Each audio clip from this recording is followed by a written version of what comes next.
Muy buenas a todos, hoy vamos a hablar de Thanos.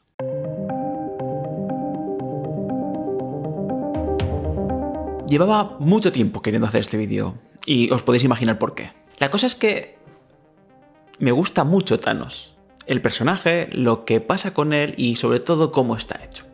Y quería hacer un vídeo explicando cosas que son un poco obvias a lo mejor, pero no sé, me apetecía y creo que pueden ser útiles. Y sobre todo para tratar algunos temas que son temas que se repiten constantemente. Pero antes de hablar de Thanos o sobre Thanos, me gustaría saber de dónde venimos. Y creo que va a ser fácil de explicar porque lo sabemos todos. Hay una especie como de mantra que de tanto de repetirlo parece que casi se ha convertido en verdad, y es que los personajes de VFX no emocionan. Eso es una cosa que seguro que lo habéis visto muchísimas veces. Es que estos personajes no emocionan. En realidad lo que se quiere decir es que no son capaces de transmitir emociones, y eso sería muy discutible, pero es verdad que hace no mucho, hace cuestión de 10-15 años, estábamos muy lejos de conseguir algo parecido a lo que tenemos hoy, por ejemplo, con Thanos. Si nos vamos a películas tipo Polar Express o tipo Beowulf, a ver, que evidentemente es muy fácil ver que dan un poco de grima ese tipo de personajes, estábamos muy lejos de conseguir algo en el mundo de los VFX que pudiera resultar medianamente creíble o que pudiera transmitir cualquier tipo de emoción de manera satisfactoria. Pero de alguna manera los VFX han ido poco a poco como cogiendo terreno y cogiendo carrerilla y han empezado a hacer cosas que tenían sentido. Pero me resulta muy curioso que siempre se saque a Polar Express como epítome de la animación VFX realista mal hecha, pero casi no se habla de Gollum. Es un personaje que evidentemente es más o menos antropomorfo, pero no es hiperrealista, no es un humano hiperrealista, pero tiene facciones más o menos parecidas a las humanas. Y El Señor de los Anillos ya queda muy lejos, y aún así sigues viendo imágenes de esa peli, o de esas pelis, y funciona muy bien. Pero ¿sabéis cuál es la primera película que me hizo pensar en uy, aquí está empezando a pasar algo interesante? Esa película fue El planeta de los simios. Y es que César, estoy de acuerdo que tampoco es un humano. Vale, no es un humano, pero tiene rasgos humanos y aunque tiene forma de simio, de alguna manera la cara está humanizada y es capaz de llevar todo el peso de la película, todo el peso dramático de una manera asombrosa. Weta hizo un trabajo increíble. Pero ay, amigo, cuando llegamos a Infinity War. Evidentemente yo tenía muchas ganas de ver Infinity War porque, aunque no soy súper fan de los superhéroes, me gustan las películas de Marvel y me lo paso bien viéndolas, algunas de ellas. Y llegamos a Infinity War, no sabíamos lo que nos íbamos a encontrar y yo no me imaginaba nunca que el protagonista de la película de Infinity War sería Thanos. Y es a donde voy, o sea, es decir, Thanos puede estar mejor o peor hecho o te puede gustar más o menos el personaje, pero transmite emociones. O sea, es un personaje que está llevando la carga dramática de toda la película. Y yo creo que fue una especie como de hito buscado en el que Marvel quiso que Thanos fuera el protagonista de la película. Y tenemos muchísimos momentos en los que Thanos muestra sus sentimientos y son perfectamente creíbles. Thanos está rodeado de humanos y en ningún momento canta la traviata como que es un personaje CG. Es muy fácil ver el actor que hay detrás de Thanos. Eso lo que hace es que enseguida seas capaz de conectar con él y, bajo mi punto de vista, creo que ya, después de un hito como este, un personaje como este, no se puede volver a decir que los personajes en VFX no son capaces de transmitir emociones. Para mí es mucho mejor el Thanos que aparece en Infinity War que el que aparece en Endgame. Y es precisamente eso, porque en Endgame el papel que tiene es un papel simplemente de antagonista estándar, musculoso, en este caso lila, de una película de superhéroes. Y sobre todo, una de las cosas que quede clara es que Thanos es el pico, ahora mismo, al menos para mí, de la animación de personajes para VFX. Pero es un pico muy difícil de alcanzar. Os pongo un ejemplo. En la misma película, o en este caso en Endgame, aparece otro personaje parecido, que es Smart Hulk, que es este Hulk más humanizado, más parecido a Ruffalo, que tiene unos rasgos más humanos y que habla de una forma muy fluida. a mí particularmente no me emociona, y no me refiero a que me está emocionando lo que pasa, sino que no me agrada demasiado. Creo que tanto el Thanos y el Smart Hulk de Endgame están muy lejos que lo que llegan a hacer con el Thanos de Infinity War. Y he cogido 2 o 3 planos para analizarlos y para que veamos hasta qué punto tiene detalle ese personaje y cómo son capaces de jugar con las exageraciones y los microgestos y en cómo todas las expresiones que ponen son muy realistas y no el concepto que tenemos en otros tipos de animación. En fin, me parece súper interesante y os dejo con el análisis. Vale, pues he cogido una escena que son en realidad 2 escenas juntas del final de Infinity War, que yo creo que es donde... no sé si es donde más energía se intentaron gastar o donde... no sé, pero es donde creo que al menos más se demuestra todo lo que quería explicar sobre cómo este personaje en CG puede transmitir emociones. Nada más, básicamente, si alguien no ha visto Infinity War y espera verla, pues evidentemente esto es el final de la película, entonces evidentemente hay spoilers. Pero en fin, no vamos a hablar mucho del contexto de la película, sino de la escena, de lo que pasa. Y sobre todo de los gestos de la cara y de cómo funciona todo y cómo el CG ha tenido que irse por un lado diferente al del Feature Animation para poder llegar a los objetivos que quería. Y en este caso era coger el camino del hiperrealismo, o al menos envasarse mucho más en los músculos y en los gestos faciales reales humanos que no en el concepto que tenemos en animación cartoon o feature. Pero es muy interesante aquí ver cómo, evidentemente, pues aquí está mirando la gema, perfecto, pero pues hace un gesto muy guay cuando mira aquí. Esta cara que metiendo los labios hacia adentro, ¿no? Los labios inferiores hacia adentro. No sé si los veis. Sí, vamos.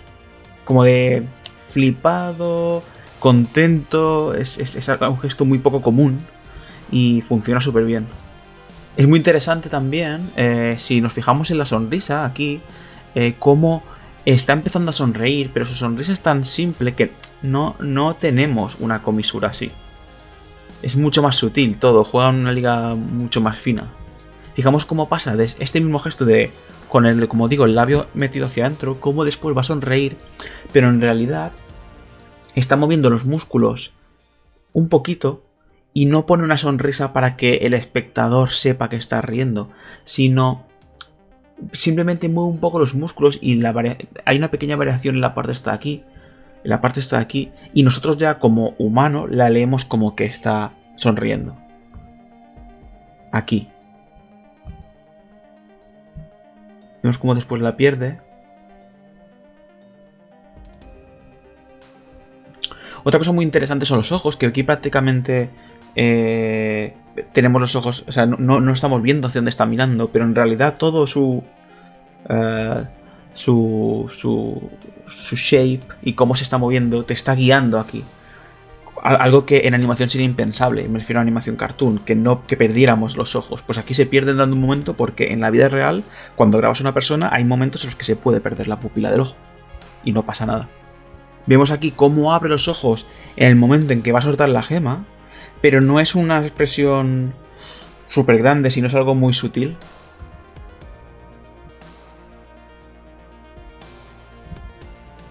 Y después, esto se puede sobreanalizar hasta donde queramos. Si nos fijamos, por ejemplo, en cómo mueve la mandíbula de lado a lado. Y cómo hace todos los microgestos de la boca. El problema es que todo esto, si no lo pones en una animación, deja de parecer que está en el mundo real, porque son cosas que hacemos nosotros en la vida real, entonces. Pero después, la grandeza que tiene este personaje, al menos bajo mi punto de vista, es que saben hasta dónde está el límite y cuando necesitan llevar al personaje al límite, lo llevan. Y hay aquí 2 planos, o 2 momentos en los que llegan, y este es el primero. Estos son 2 planos que de alguna manera es cuando él pues absorbe el poder de la gema de visión, creo que es.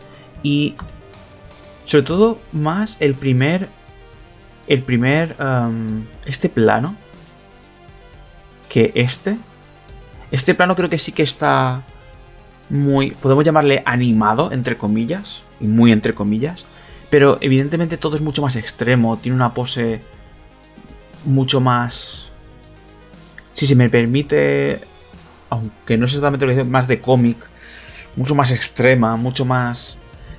Estamos sacando un montón el pecho, pero estamos perdiendo los brazos un poco, sobre todo si nos fijamos en el facial.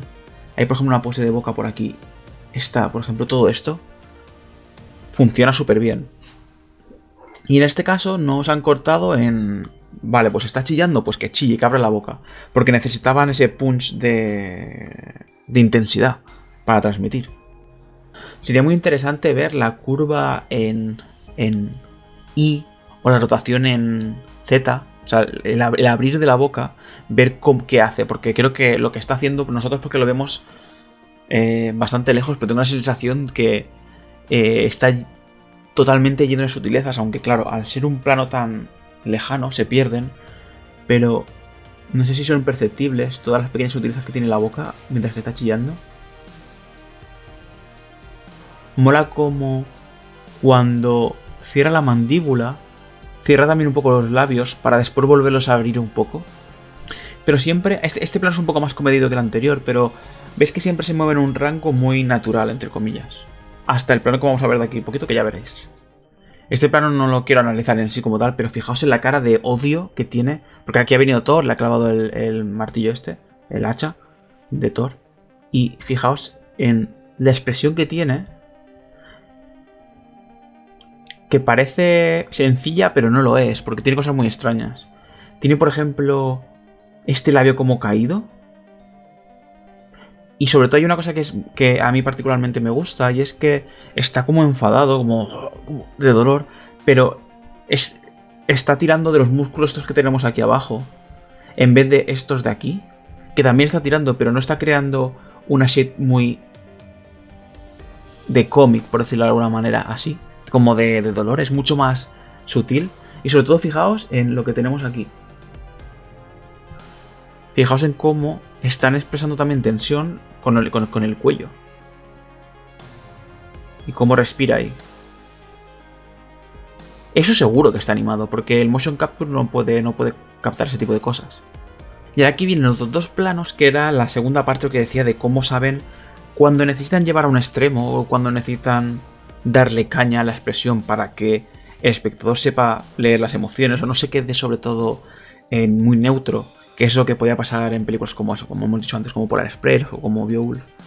Tenemos esto.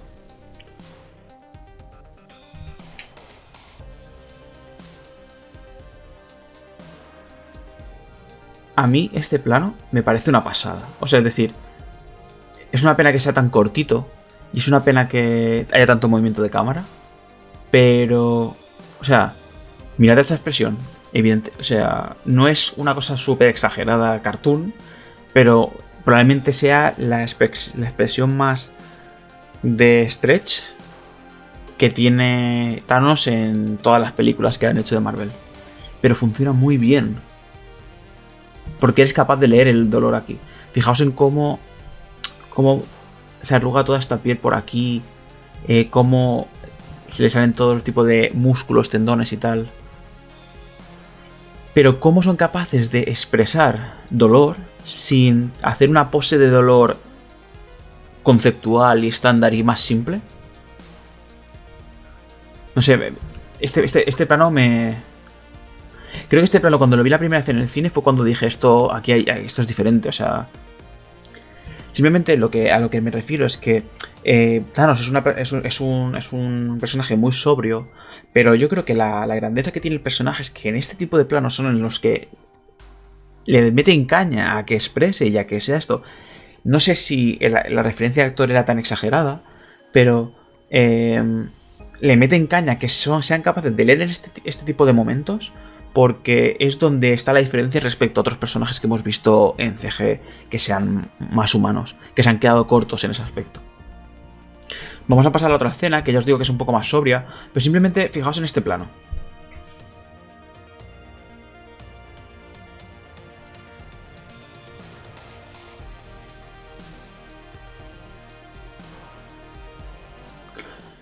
No hay nada espectacular, no hay nada especialmente que sobresalga. Y a lo mejor es precisamente por eso, que a mí particularmente me parece un plano muy natural y muy real. O sea, si no soy consciente de que evidentemente el señor este es lila y tiene unos brazos que son más grandes que su cabeza, etcétera, etcétera, y que sé que es CG, hay algo que está funcionando muy bien en el acting, en cómo, en qué se está moviendo en la cara, en cómo están los ojos conectados con todo el movimiento. Y os digo que esto no es fácil, esto no es simplemente poner un traje de captura a un señor y grabarle. Hay mucho animador detrás, mucha gente puliendo y mucha gente pensando en cómo esto debe funcionar. Este es el Thanos sobrio al que me refería. Y lo podemos comparar si queréis a otro tipo de personajes parecidos. Recuerdo, por ejemplo, después de ver esta peli, ver la Liga de Justicia y el malo, que también es un malo en CG, ves cómo se esforzado, o sea, se veía mucho a los animadores detrás del personaje. Se veía como en cada plano buscaban hacer el plano. Pero no les. En Thanos no hay el plano. Este plano es muy simple, es muy normal y funciona. Y yo creo que esa es la grandeza del personaje, que al final, como funcionan todos los planos y no. O sea, como conjunto y no por separado, este plano no hay nada espectacular. Pasa lo mismo como en el otro, pero sigue lo mismo, sigue funcionando. Hay algo que tiene mucho sentido y hay algo que tiene. No sé cómo decirlo. Que está muy bien acabado. Y eso hace que se sostenga durante toda la peli. Recuerdo que cuando empecé a animar y a estudiar animación me decían: la buena animación es aquella que pagas cualquier frame y eres capaz de entender qué está pasando. Y me ponían ejemplos de Glen King, que cualquier animación de Glen King la parabas y si eras capaz de entender cuál era la emoción que tiene el personaje.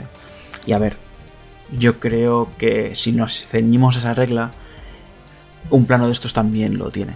Entonces, evidentemente hay algo aquí que está muy, muy bien hecho. Poco más. A mí es que me fascina este personaje en esta película. Creo que, ya os digo, que yo no he visto nada parecido nunca, al menos a nivel humano, casi humano, como el Thanos de Infinity War. Creo que son capaces de llevarlo por muchos estados de emoción, como hemos visto, ese momento en el que grita de dolor. Creo que es... O sea, podría ser perfectamente un frame de casi una película cartoon de lo exagerado que es, y curiosamente funciona muy bien.